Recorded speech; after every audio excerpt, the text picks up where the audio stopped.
sétimo ano, tudo bem com vocês? Eu sou Viviane Santos e esse é o meu sinal.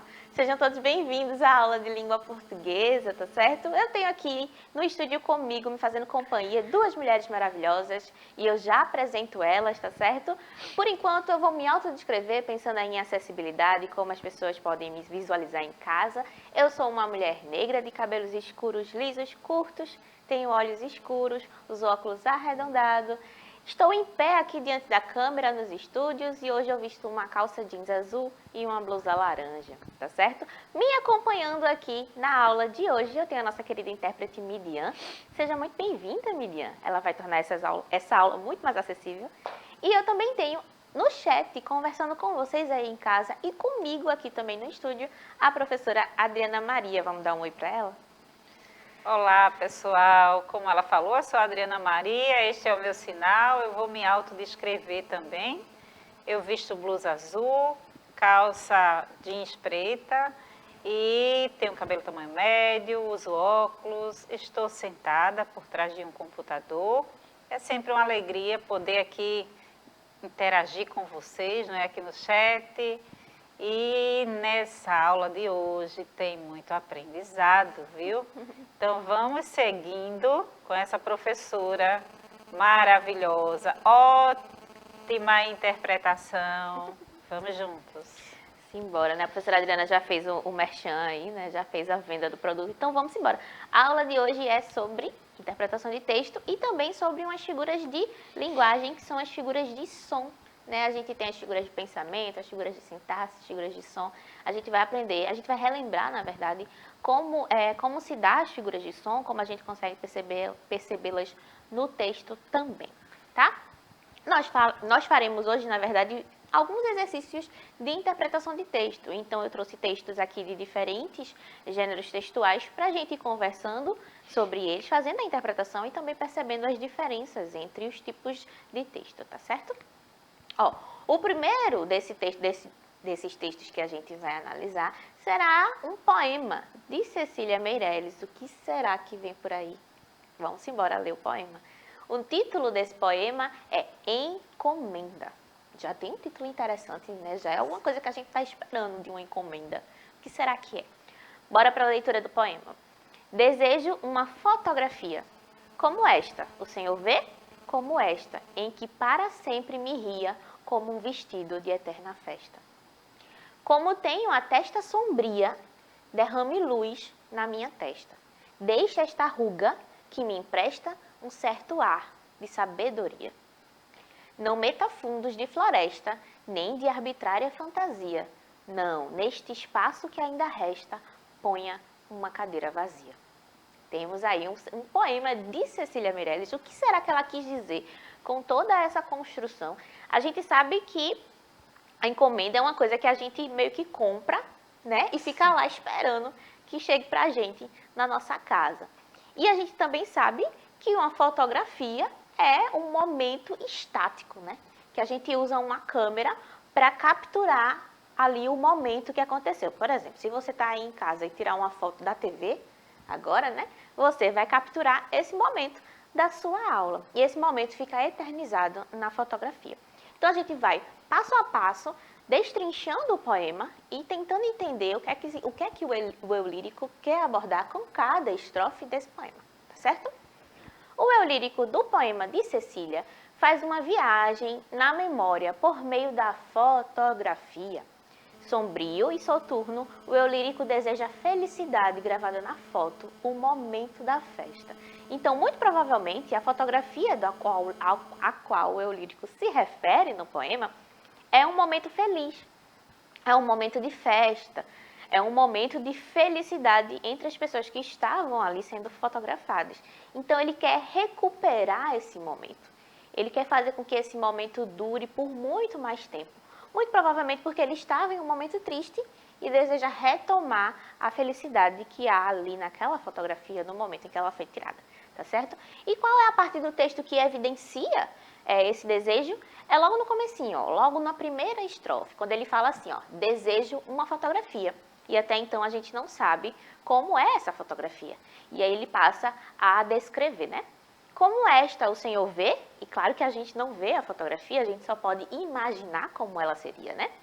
Como esta, e aí logo depois ele descreve, ó, em que para sempre me ria como um vestido de eterna festa. Então, muito provavelmente tem alguém sorrindo na fotografia, então tem alguém feliz e automaticamente felicidade lembra o quê? Festa. Felicidade lembra pessoas conversando, interagindo, né?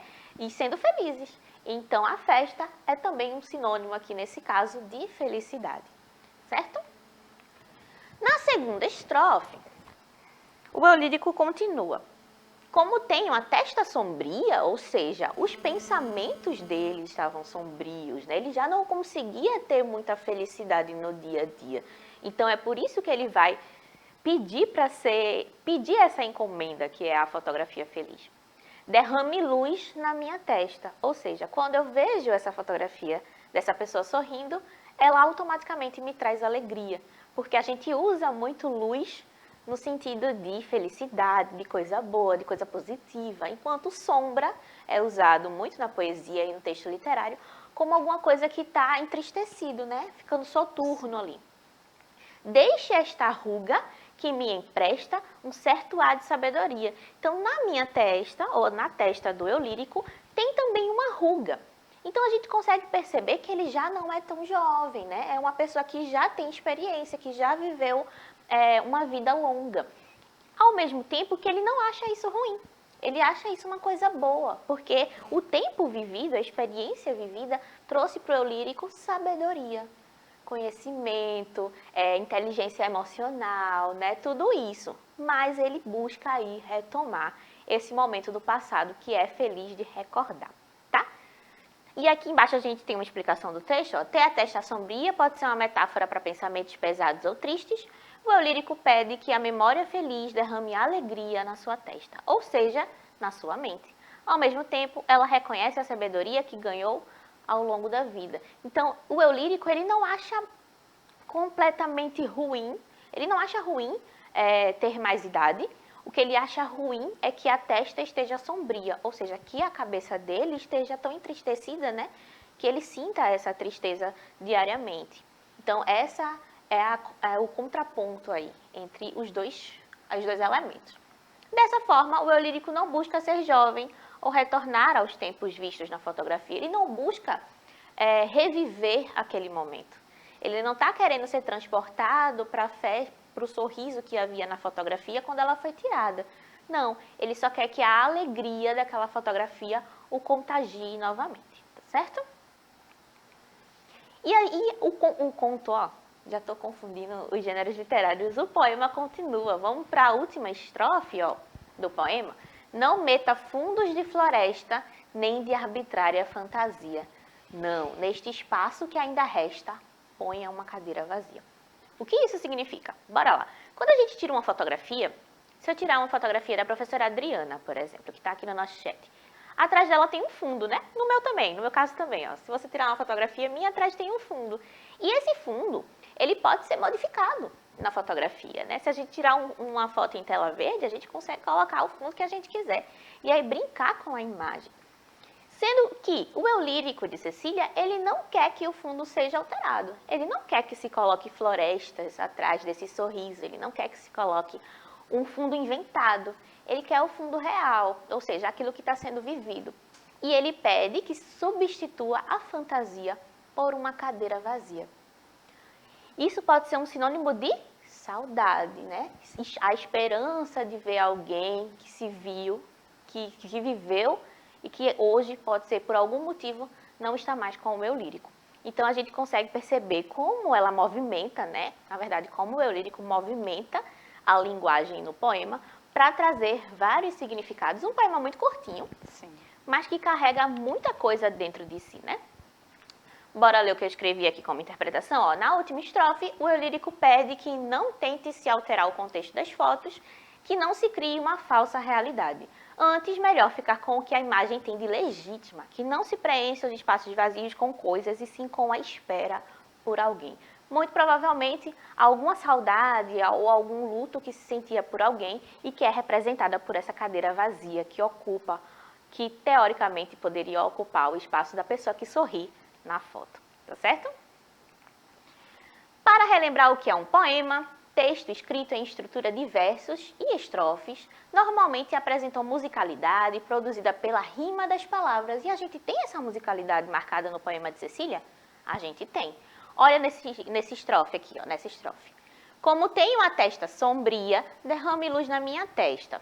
Deixa esta ruga que me empresta um certo ar de sabedoria. Então, eu tenho sombria rimando com sabedoria, eu tenho testa rimando com empresta. E esse finalzinho aí, sonoro, vai dar ritmo e musicalidade ao poema. A gente sabe que poema é aquela estrutura da língua que precisa se preocupar com o uso vocabular, então com a escolha de palavras é muito importante para o poema, e fazer esse trabalho de selecionar as palavras para que elas tenham rima é também muito importante, porque vai dar essa cadência e vai fazer com que a leitura ela se torne muito mais fluida do que um texto que não tem essa musicalidade, tá certo?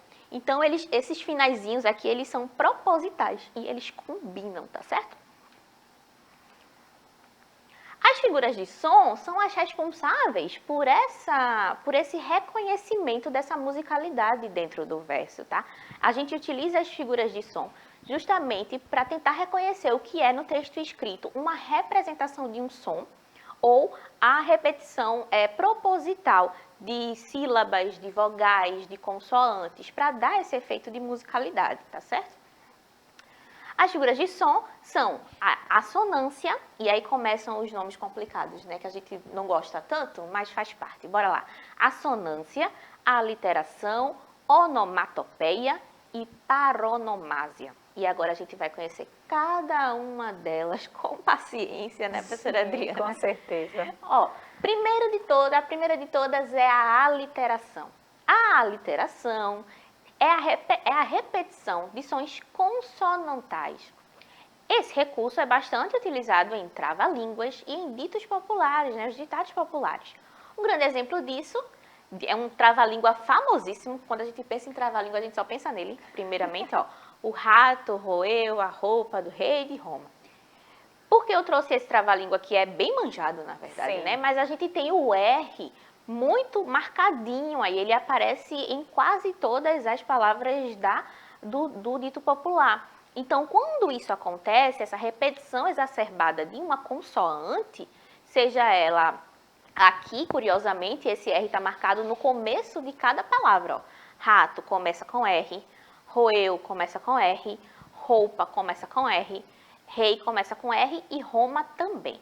Então, a gente tem a marcação, o Rzinho em vermelho aí, ditando essa repetição. Quando isso acontece, a gente tem a aliteração. O som predominante vai ser o da consoante, tá certo? Observe a repetição do som R sendo essencial para o ritmo do trava-língua. Outros exemplos, ó. Quem com ferro fere, com ferro será ferido. Então, a gente também tem o som, a repetição exaustiva do R, fazendo essa configuração musical. No último exemplo, chove chuva, chove sem parar. E aí é uma letra de música, né? Sim. E a gente também tem esse C insistente aí, começando 3 palavrinhas de 5 da nossa frase. Então, ele é predominante, tá certo? Já a assonância, que é um outro nome engraçado que a gente usa para falar de figuras de som, é também utilizada para fazer repetições. É um recurso de sons vocálicos, que é comumente utilizado em poesias. Ó, a gente falou que a aliteração é a repetição exacerbada da consoante, a assonância vai ser a repetição exacerbada da vogal. Lembra das vogais? O A, o E, o I, o O e o U? Pronto. Quando essas vogais aparecem repetidamente, causando esse impacto sonoro, a gente tem a assonância. Bora lá para os exemplos para a gente entender, ó. Quando eu digo assim, tinha o coração na mão, então eu tenho uma repetição do ão como elemento principal de sonoridade. Então, o ão é o elemento mais forte da minha palavra, ó. Tinha o coração, e aí a gente consegue perceber o quanto o finalzinho é mais forte sonoro, na mão. Então, eu tenho essa rima aí dentro da minha própria frase, tá? Outros exemplos, o Museu Galileu pereceu. Ou seja, sucumbiu, né? Acabou-se, né? Então, a gente também tem a repetição exacerbada das vogais, nesse caso, do U e do E, causando esse efeito sonoro de constância, tá certo? E no último exemplo, juro que não acreditei, eu te estranhei. Então, a gente também tem a repetição do finalzinho das palavras, dos verbos, nesse caso, o ei e o ei, né? Em acreditei e estranhei. Então, a gente tem a repetição do e e do i juntinhos no final desses dois verbos aqui dentro dessa frase, tá certo? Isso é o que a gente chama de assonância, quando o som da vogal, o a, o e, o i, o o e o u, são predominantes dentro da minha frase. Outra figura de som bastante conhecida e que todo mundo consegue perceber com muito mais facilidade do que a aliteração e do que a assonância é a onomatopeia, especialmente se você está acostumado a ler histórias em quadrinhos, porque lá na história em quadrinho ela vai aparecer com muita frequência para indicar ações das personagens, né, que não necessariamente precisam de um texto escrito para ser reproduzido. Por exemplo, se a gente pensar no sono, por exemplo. Como é que a gente representa o sono dentro da história em quadrinho? Pelos zezinhos, né, que ficam em um balão. Então, a escrita desse zezinho vai caracterizar que a personagem está dormindo, certo? A onomatopeia ocorre quando produzimos o som ou ruídos em palavras, né? Essa figura de som é muito utilizada em histórias em quadrinhos. A onomatopeia é a tentativa da reprodução fiel do barulho. Então, ele busca se aproximar do que o barulho é na vida real. Um exemplo simples é a expressão tic-tac, que imita o som dos ponteiros de um relógio, assim como o toque-toque, que representa o bater na porta, tá certo? Esses são sons que a gente já tem cristalizados, ou seja, todo mundo conhece como tendo essas referências. Então, o toque-toque, todo mundo associa como um barulho de que alguém bateu a porta, tá? Outros exemplos disso, acordei com o cocoricó do galo. O galo faz esse barulho cocoricó? Não sei, nem sempre, né? Alguns conseguem perceber, outros não conseguem. Faz a galinha, né? A galinha que faz isso, A né? galinha que faz isso, né? Mas o fato é que cocoricó está cristalizado como sendo a onomatopeia do galo, ou da galinha, né? Então, a gente já consegue fazer essa referência logo de cara, tá? No último exemplo, oi, tum-tum, bate o coração. Tum-tum, tum-tum. E essa é a onomatopeia para o coração, como se fosse o barulho da batida, né? Então, a gente consegue reconhecer logo de cara o som dessa onomatopeia também, tá? Por último, mas não menos importante, a gente tem a paronomásia, que é uma figura também de som, que ocorre quando há repetição de palavras ou sons parecidos, né? Esse recurso pode ser encontrado em trocadilhos. Ela vai utilizar os parônimos para fazer essa relação, que são palavrinhas que se aproximam ali na escrita, né, ou no som, tá? Ó, os discentes conversaram com o docente. Então, eu tenho os discentes, que são os alunos, conversando com os docentes, conversando com o docente, nesse caso aqui, que é o professor. Mas percebam que a diferença entre essas duas palavras, ela é mínima. Ela é a substituição ali, ó, se eu tirar o S aqui de discentes, porque foram mais de um, né? Foi o plural, então foram 2 ou 3 discentes ou mais. Se eu tirar esse S e colocar no singular, a diferença é o I, que é substituído pelo O, em docente, e esse Szinho antes do C, tá? No segundo exemplo, eu tenho o peão jogava peão com o filho. Peão com E é aquele moço, né, que monta o boi, né, que monta o cavalo, que é do campo, né, e que trabalha lá. Já o peão com o I é o brinquedo, né, que a gente roda, que a gente joga assim no chão para brincar e que as crianças adoram. Mas as palavrinhas, embora elas tenham sentidos e significados diferentes, elas se parecem bastante e a diferença vai ser apenas esse ezinho sendo substituído por i, tá certo? E aí a gente tem essa relação entre os parônimos, essas palavrinhas que se assemelham, certo? Outros exemplos de paranomásia, para que vocês fiquem aí com mais facilidade para entender, ó. Eu vou te delatar, que significa denunciar, e delatar escrito com E, se você não dilatar a pupila. Dilatar, aumentar, expandir. E dilatar se escreve com I. Então, eu também tenho essa relação de diferença da escrita do uso da vogal, entre delatar e dilatar, tá? Outro exemplo, aprendeu, ou seja, adquiriu conhecimento nas aulas por meio da apreensão, ou seja, da assimilação dos conhecimentos. Essas duas palavras, elas meio que se relacionam de forma muito intricada, quase parecendo que é a mesma coisa, mas não é, tá certo? São palavras com significados diferentes, mas que conseguem estabelecer essa relação aí de proximidade.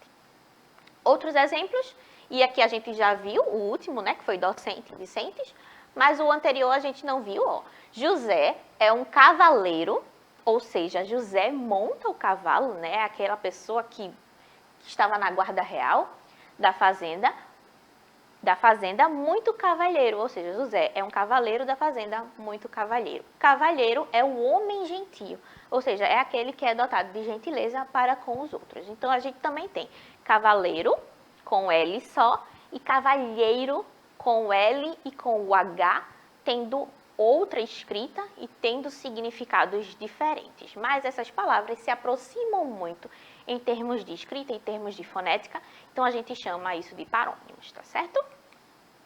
Ó, a principal diferença entre os textos escritos em formato de poema e os textos escritos em formato de narrativa é o tipo de texto. Enquanto nos poemas temos a representação do verso, na narrativa nós temos a prosa.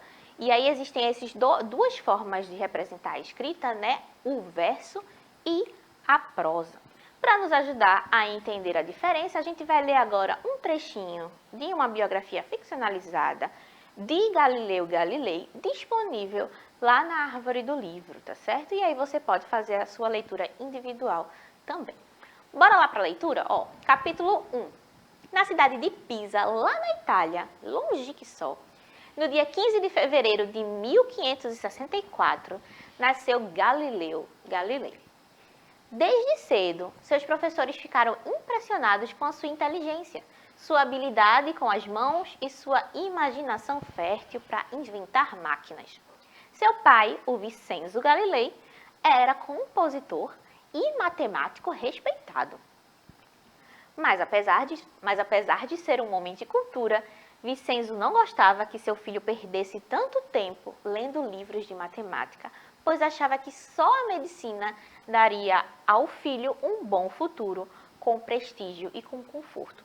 Aqui a gente tem um prelúdio, né, o comecinho da nossa história, que é uma biografia de quando Galileu Galilei ainda estava aí pequenininho, né, morando na casa dos pais. E a gente já consegue perceber algumas diferenças. A primeira delas é que não há rima, não há verso, não há estrofe, porque o texto em prosa, ele se aproxima muito mais da língua do dia a dia, quase que não sai, da linguagem do dia a dia, então vai ser um texto que se assemelha a uma conversa. Por isso que a gente chama de prosa, né? Um dedinho de prosa, né, professora? Sim. E aí o texto continua. Sua mãe, Júlia, compartilhava com o marido as mesmas preocupações. Ninguém queria deixar Galileu estudar matemática, só queria que ele fosse médico. Ah, Vincenzo, ela falou, né? Não sei mais o que fazer. Galileu está novamente fechado em seu quarto, olhando as estrelas e fazendo aquelas contas. Preciso falar com ele, respondeu o marido. Já é tempo de largar essas bobagens e pensar no futuro. Onde ele pensa que vai chegar com isso? E aí a gente tem um outro trechinho em que uma coisa muito importante é apontada. A presença do discurso direto. Enquanto que num poema, muitas vezes o eu lírico só pensa, né? Ele não necessariamente fala com alguém. Na prosa, a gente vai ter muito majoritariamente a presença de diálogos.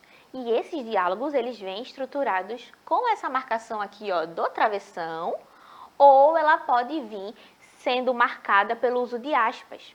Então, Vivi disse, a aula começou, fecha aspas.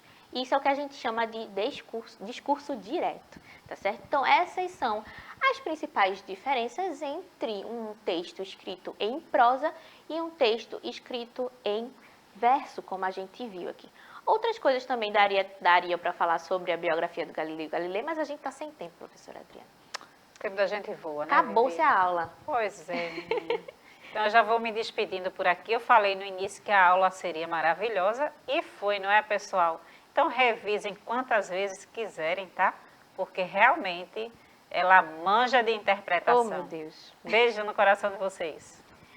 É isso, gente. Eu espero que vocês tenham gostado. Qualquer dúvida sobre as figuras de som, vocês podem deixar nos comentários lá do YouTube e também aqui no chat. Tem sempre alguém, algum professor aqui interagindo com vocês. Eu me despeço por aqui. Obrigada, Midian. Um cheiro e até a próxima aula.